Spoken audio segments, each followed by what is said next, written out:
والحمد لله كثيرا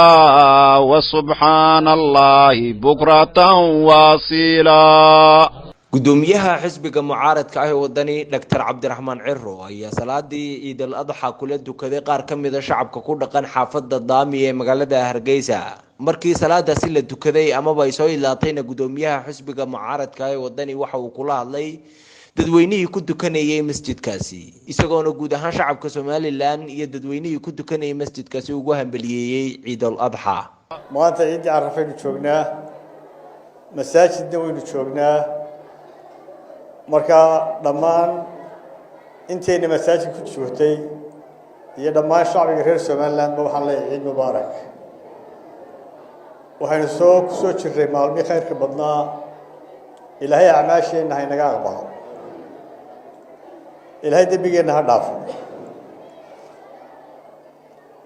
shacbiga reer Soomaaliland waxaan rajaynayaa inay caafimaad ku ciidaan nabadgelyana ku ciidaan الشعائر ولا لمن كعيدان وحن إلهي كبرية إن بالمريو آفوينك يعود الرضا وما أنت دوكي ساكا ورئيسان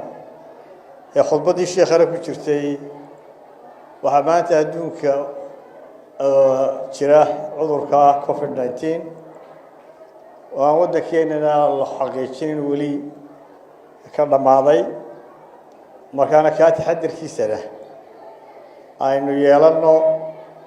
وان سلام يا هبلها يدل يرد يا شباب دمان دتك سوت كذي مساجدك